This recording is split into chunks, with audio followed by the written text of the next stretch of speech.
Í febrúar árið 1957 undirrituðu ríkisstjórnir Íslands og Bandaríkjanna samning margvísleg menningarsamskipti.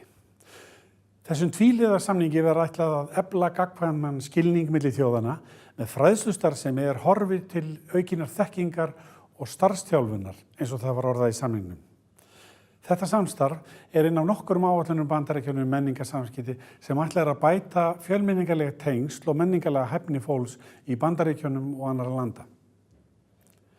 Þessi samstarfsáætlun sem kennd við öldungadeildarþingmanninn William Fulbright nær í dag til 155 ríkja heims. Fulbright-stofnun á Íslandi starfar með fjárveitingum Bandaríkjanna og Íslands. Starfsemin felst í því að efla samskipti ríkjanna á sviði mennta, vísinda og lista. Stofnunin hér á landi rekur styrkjaáætlun og ráðgjafarmiðstöð sem kennd við Education USA.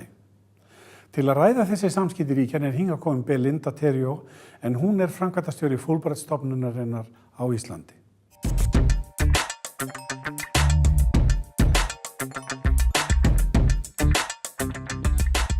Velkomin Belinda. Takk. Kannski fyrst, hver Belinda Theriault? Já, ég sem sagt menntuð með mastergráðu í alþjóðasamskiptum frá Johns Hopkins School of Advanced International Studies í Washington. Fyrir nokkrum árum bætti ég svo við með MBA-gráðu hér í Háskólanum í Reykjavík sem var gríðarlega skemmtilegt. Ég hef svona unnið mest í tengslum við alþjóðlegt samstarf á mínu starfsferli. Ég var í mörg ár hjá Alþingi, fyrst sem sérfræðingur og síðan lengst af sem forstöðumaður á alþjóðasviði. Ég vann líka í 3 ár hjá EFTA í Brussel, sem starfsmaður þingmannanefnda EFTA og EES.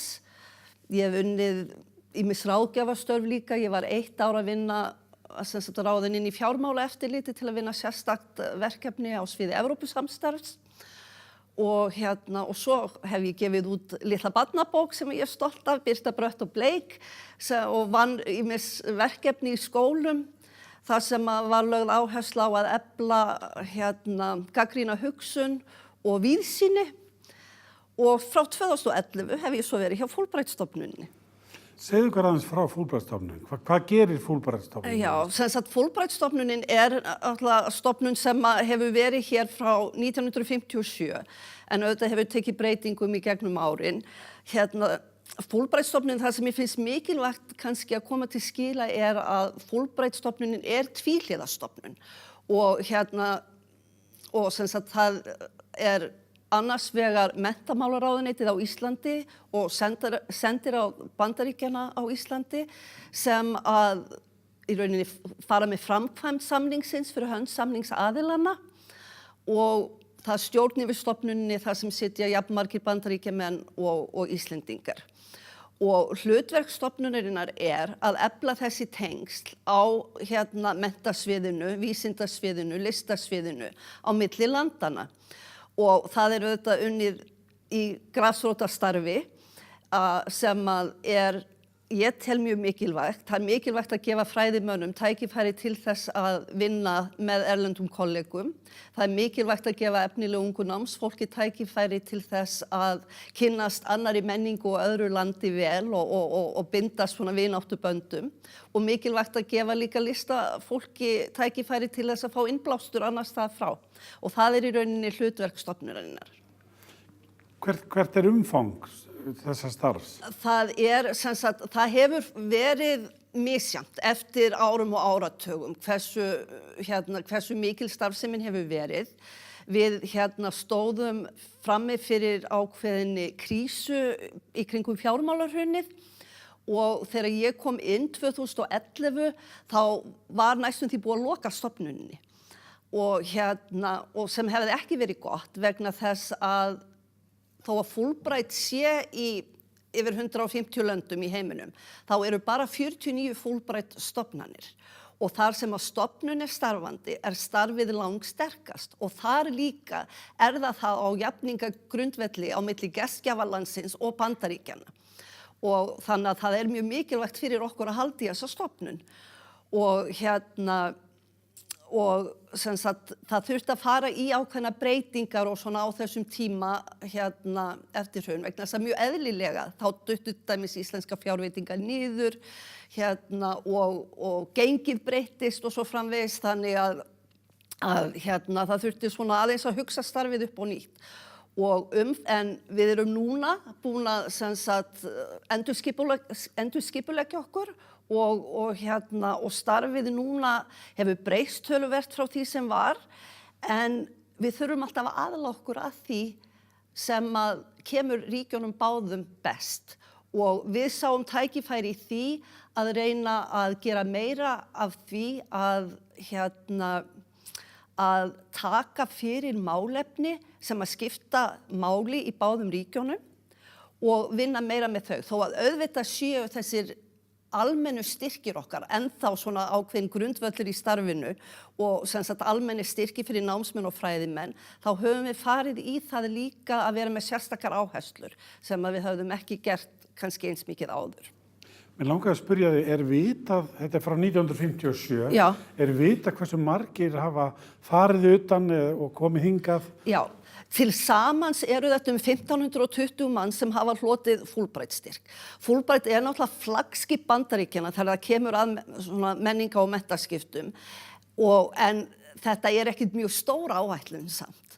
Og frá sem sagt 1957 þá hafa 950 Íslendingar farið og á milli 505, svona í kringum 575 Bandaríkjamenn hafa komið hingað. En það sem mjög merkilegt að á fyrstu árum samstarfsins þá var það þannig að það voru nánast allt Íslendingar sem voru að fara til Bandaríkjanna. Það var svona 80% fyrsta áratuginn, svo fór það niður í kannski svona 75% svona áratuginn að 2 þar á eftir. Og svona smá saman svo var það kannski 1997 til 2006 þá var það nokkuð jafnt en á síðustu árum það nefnilega svolítið merkilegt að í rauninni eru bandaríski styrkþegar sem hingað koma orðnir fleiri heldur en Íslendingar sem fara til Bandaríkjanna og það eru ákveðnar ástæður fyrir því. Ég sé að þið eru farin að vera með sérstakar áherslur í tengslu við norðurslóðamál. Já. Og núna síðast sá ég, þú varst að skrifa netöryggi. Já. Geturðu sagt okkur örlítið frá þessu? Já, sem sagt einmitt þegar ég kom inn og stjórnin vildi svona að við myndum vinna saman að nýjum áherslum. Þá var eitt af fyrsta sem að okkur datt í huga að gera var að taka norðurslóðamálin fyrir. Því að það var og eitthvað sem að skiptir mjög miklu máli í fræðasamfélaginu fyrir bæði ríkin, svona stefnulega séð.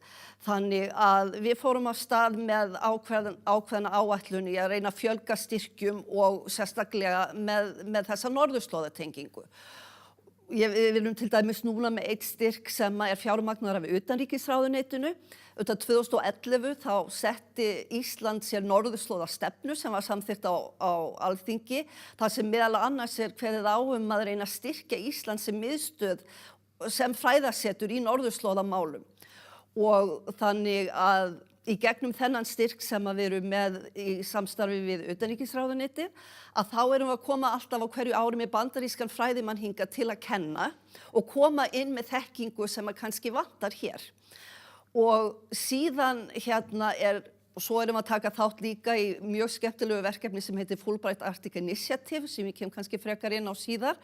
En stóra málið það, og það sem ég eiginlega stoltust af því sem okkur hefur tekið síðan að ég tók við þarna, að við erum búin að hefja heilmikið samstarf við National Science Foundation í Bandaríkjunum. Og þetta svona win-win að því að þannig geta þeir sent bandaríska fræðimenn sem hafa áhuga á að koma til Íslands og sem hluta af sinni rannsóknarvinnu. En þeir koma þá ekki bara einir og án alls baklands, heldur eru hluta af Fulbright-samfélaginu hér. Og þeir eru að veita fjármagn til stofnunarinnar. Við veljum alla styrkþega og við höldum utan áætlunina. Og við erum að koma með alveg kannski 10 fræðimenn á ári í norðurslóðarannsóknir á breiðum grunni.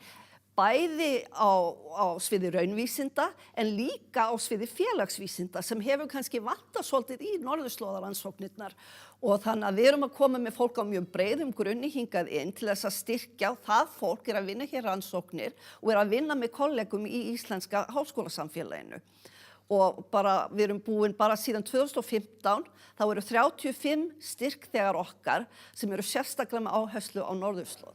Örstuðt netöryggi? Já, að því að svo höfum við líka einmitt og það er svo spennandi líka að eftir að norðurslóðasamstarfi fór á stað og það var ánægja með það voru ákveðnar raddir innan NSF á sínum tíma sem voru ekkert ofboðslega hrifnir af þessu og Fulbright og NSF hafa aldrei starfað saman með þessum hætti áður og litla Ísland, og ég er rosalega stolt af þessu, er eina landið sem hefur náð svona samningi við National Science Foundation. Og þegar var komin reynsla á það, þá ræddi ég við mann þar sem er í netöryggismálum og kollegi minn sem er þar í norðurslóðamálunum kom okkur saman. Og sannfærði hann að koma í samstarf við okkur á sviði netöryggismála því að maður sér að það er eitthvað sem hefur á síðustu árum verið að koma upp sem rosalega stórt og mikilvægt mál. Þannig að við erum búin að koma núna með 5 styrkþega til landsins á vegum NSF. Við höfum bæði komið með fólk sem er meira svona policy tengt en líka sérfræðinga í tölvunarfræðum sem hafa komið inn og verið að vinna bæði í HR og HÍ. Og stefnum á það að gera meira af þessu. Við höfum líka, bara svo ég bæti einu við, til dæmis mjög skemmtilegt verkefni. Þegar Ísland var að fara að taka móti flóttamönnum frá Sýrlandi, kvótaflóttamenn í fyrsta skipti í þessu verkefni, þá hafði ég samband við velferðarráðuneytið og við gátum á þeim tíma boðið þeim sérfræðinga til þess að koma inn og hjálpa við undirbúning.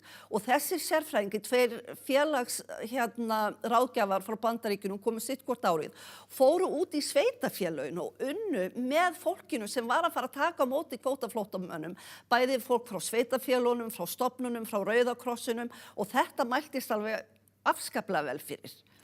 Það er kraftur í samstarfi Bandaríkjanna og Íslands á þessu sviði. Já, og þetta er svo jákvætt og við fáum Íslendingar svo mikið út úr þessu samstarfi og ég get sagt það að í flestum vestrænum ríkjum eru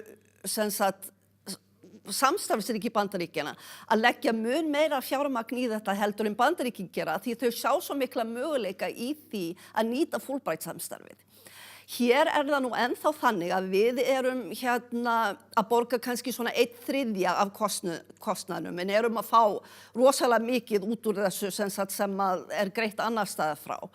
Og hugsanlega breytist það ekki en við erum allavega fyrir hverja krónu sem við erum að setja inn í þetta þá erum við að fá margfalt tilbaka. Belinda, kæra þakkir. Kæra þakkir á móti, þetta var mín ánægja.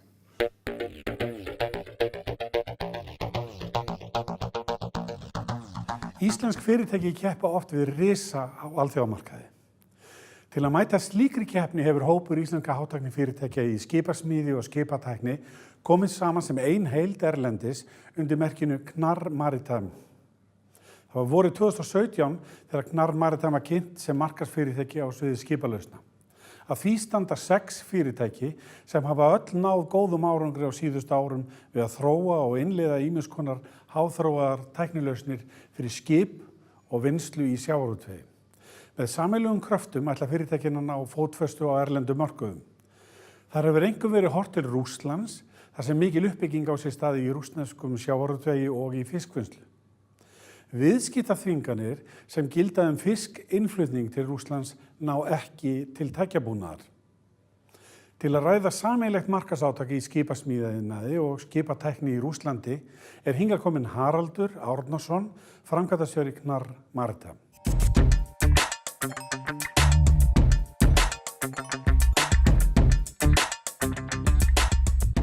Velkomin Haraldur. Takk fyrir. Kannski fyrst, hver er Haraldur Árnason? Ég er nú fæddur í Reykjavík en í móðurætt er ég frá Ísafirði, réttar sagt Hornströndum. Þar bjuggu mínir afar og ömmur í gamla daga og í föðurætti er ég úr Garðunum. Þar eru miklir skipstjórar og útgerðarmenn, faðir minn Árni Gíslason sem var lengi útgerðarmaður hér heima og svo líka í Danmörku og bræður hans sem eru líka vel þekktir, Þorsteinn Gíslason og Eggert Gíslason. Þú varst í hampiðinu, var það ekki?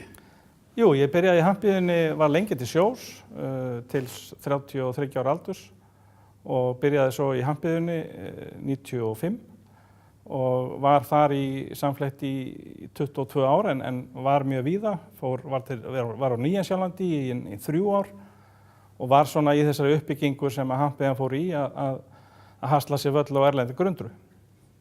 Gnarr Maritime, markaðsvettvangur, hvað rak þessi fyrirtæki til þessar samstarfs?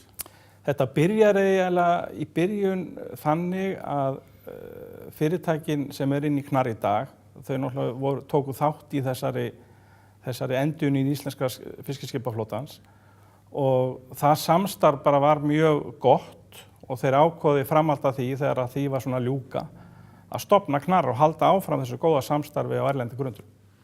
Getur þú sagt okkur hvaða þjónustu og tækni þeir að bjóða? Sko, Knarr að bjóða heildarþjónustu í þessi skip sem vinnslan, það kælibúnaður, það brúin, það spilbúnaður og svo hönnunin sjálf á skipinu. Og þessi hönnun hefur gengið mjög vel og skipin sem nú þegar komin í notkun sem 7 hérna heima, 3 til Samherja, 1 til Fisk Seafood og svo HB Grandaskipin. Það nú talað að þetta séu hátækniskip og talað fjórðu iðnbyltinguna og ég held að það sé alveg orð á sönnu. Þetta eru mjög tæknileg skip og vakið mikla athygli. Getur þú sagt mér aðeins fyrirtækin sem standa þarna á bakvið?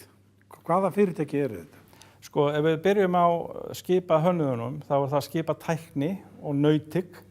Þar eru miklir höfðingjar á ferð sem hafa verið lengi í bransanum og Bárður Hafsteinsson mjög vel þekktur og hefur nánast teiknað annað hvert skip á Íslandi og sömuleiðis Alfred Tulinius.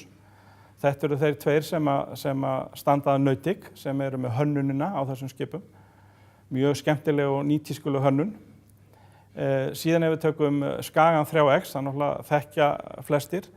Þeir náttúrulega eru mjög framalega í allri vinnslutækni, hvort sem á sjó eða á landi og hafa náð gríðarlega miklum árangri. Síðan tökum við Naustmarín sem með allan spilbúnað og alla þá tækni sem þarf upp í brú og annað varðandi hann. Það eitt af þeim fyrirtækjum sem byrjaði fyrst með þessi rafmagnsspil og þeim hefur vegnað vel mjög víða og var frábært að fá þá inn í þennan hóp. Nú Brimrún með stýrishúsið eða alla þá tækni og hafa með þessa svo kallaða integration eru mjög flottir í því og eru í svona flestu öllum þessum nýju skipa sem eru hérna heima. Nú síðastir eru þá Frost, þeir eru í öllum frystibúnaði, hafa gríðarlega reynslu og vinna náttúrulega mjög náið með Skaganum 3X, þetta svona tengist allt saman með vinnslan og frystingin. Og það fyrirtæki bara sem hefur staðið sig afskaplega vel og var flott að fá þá inn í þennan hóp. Þetta eru fyrirtæki sem hafa kannski verið að keppa en líka unnu saman, ekki satt? Jú, þessi fyrirtæki öll unnu saman í þessum endurnýjana ferli sem að íslenski fiskiskipaflotinn fór í. Við áttum orðið einn elsta fiskiskipaflota heims. Eigum orðið núna í dag svona með þeim nýjustu. Og þessi fyrirtæki unnu að öllum þessum verkefnum og var náttúrulega ekkert nærtækar en að þessi fyrirtæki myndi bara koma saman aftur og halda áfram að vinna þessi verkefni, annars staðar í heiminum. Hversu framalega erum við í svona heimsvísu í þessum iðnaði? Ég myndi segja að við værum bara mjög framalega og við höfum bara fengið mikla áheyrn og mikinn áhuga og erum að fá hér gesti nánast í hverju mánuði sem vilja skoða hjá okkur skipin, skoða hjá okkur vinnslurnar og allan þann búnað sem við bjóðum upp á og það hefur bara gengið framar öllum vonum. Þið hafið sagt að þið leggið áherslu á Rússland. Hvað getur þú sagt okkur aðeins af þeirri markaðssókn? Já, Rússlandsmarkaðin náttúrulega mjög sérstakur. Þeir fóru núna fyrir bara örfáum árum í mikla útrás. Kerfið í Rússlandi var þannig að þetta var kvótið til 10 ára. Hann rann út í fyrra og þá ákveður ríkisstjórn Rússlands að fara að reyna að auðvelda fyrirtækjum að byrja með ný skip, að kaupa ný skip og nýjar vinnslur og fer í þá vegferð og í stuttu máli þá það gert þannig að 20% af kvótanum sem þeir voru með er tekin í púlju og þeir fá síðan 15 ára kvóta næst en 20% eru tekin af þeim og þeim síðan deilt niður á þá sem að endurnýja skip eða vinnslur og menn fá mest fyrir að endurnýja skipin. Og þannig bara myndast náttúrulega mikill áhugi hjá rússneskum aðilum að fjárfesta og við ákváðum bara að taka þátt í þeim slag, ætlum ekkert að láta samkeppnin að vera bara eina þetta sem náttúrulega eru norðmennirnir sem eru mjög sterkir í þessum iðnaði. Og við fórum bara á stað og erum búin að ná þeim árangri sem við erum búin að ná. Og í dag eru þetta bæði vinnslur í landi, 10 skip til mjög stórs aðila í Rússlandi, Nörrebó sem eitt stærsta sjávarútvegsfyrirtæki í Rússlandi. Erum að vinna í rauninni með öll 4 stærstu útgerðunum í Rússlandi í dag í mismunandi verkefnum. Og samtals núna eru komin verkefni upp á 20 milljarða á 2 árum. Af því knarr samsteypan með 16 milljarða. Þetta eru mikla tölur. Já, þetta eru mikla tölur. Hvað er þetta stór hópur á Íslandi sem að stendur á bak við þetta? Ef við tökum öll fyrirtæki sem inn í knarr þá þetta yfir 500 manns og þetta mikið til tæknifólk sem að teikna og hanna og svona líka fólk sem að vinna að setja þetta allt saman upp, öll þessi tæki og tól og það farið mikið púður í það að senda fólk út allt Rússland til að setja upp þessar vinnslur og núna þegar að skipin verða tilbúin, þau náttúrulega eru komin í smíði núna í Rússlandi, það verður að smíða skipin þar og þá munu ennþá fleira fólki fara út til þess að vinna þessi verkefni. Þið með skrifstofu í Rússlandi, ekki satt? Jú, við erum með 5 manna skrifstofu í Rússlandi og þar Jónas Tryggvason, framkvæmdastjóri, maður sem hefur verið mikið í Rússlandi, talar reiprennandi rússnesku og þekkir iðnaðinn þar mjög vel og er algjör fengur að fá hann. Og síðan erum við á Nýja-Sjálandi, byrjuðum þar bara fyrir 3 mánuðum síðan og þar eru miklu möguleika líka og erum svo núna að vinna í því að byrja í Seattle í Bandaríkjunum og taka þá Berings í svæðið og þá endurnýjun sem að fara að eiga sér stað þar. Það er mikil verkefni framundan? Já, mjög mikil verkefni og við höfum svona einblínt á það að vera núna síðastliðin 2 ár hafa mikið púður farið í Rússland og það mun halda áfram því að verkefni þar eru ærin en við þurfum líka að leita annað og höfum ákveðið að taka þátt í þeim slag sem að myndast á Nýja-Sjálandi og í Bandaríkjunum. Mér langaði að spyrja aðeins stoðumhverfið, sem skiptir væntanlega máli fyrir fyrirtæki í útflutningi. Hvað geturðu sagt okkur það? Ef við tökum kannski nærtækst að taka Íslandsstofu, þeir hafa bara unnið mjög gott starf og mér finnst að ég efla það enn frekar og mér finnst að íslensk fyrirtæki bara safna saman undir þeim hatti á öllum sýningum og koma fram sem ein heild. Ég held að það sé mjög mikilvægt, alveg sama hversu stór fyrirtækin eru. Ef við tökum utanríkisþjónustuna eins og í Rússlandi hefur hún náttúrulega staðið sig afbragðsvel, verið mikil hjálp að koma okkur í sambönd við rétta aðila og mér finnst svona að þau þurfum bara að vinna meira saman vegna þess að þessi fyrirtæki, við getum tekið stór fyrirtæki eins og Marel og Valk og Völku, við erum að vinna mikið með þeim öllum sko og þau munu, það bara styrkur í því fyrir okkur að við náum þessari heild og það finnst mér Danir, af því ég vann nú mjög lengi í Danmörku, að mér finnst Danir gera það mjög vel og við erum að gera það svolítið líka að koma saman svona sem einn her en ekki svona tvístræðir. Þannig að það finnst mér vera mjög mikilvægt að við gerum þetta þannig. Hvar verður þetta starf eftir 5 ár? Við verðum bara allan heim. Knarr á eftir að verða fyrirtæki sem verður með starfsemi víða í heiminum og við munum bara halda áfram á sömu braut og kynna íslenska tækni til leiks því hún á fullt erindi út allt. Haraldur, kærar þakkir fyrir komuna. Þakka þér kærlega fyrir það, virkilega gaman að koma og fá að segja frá.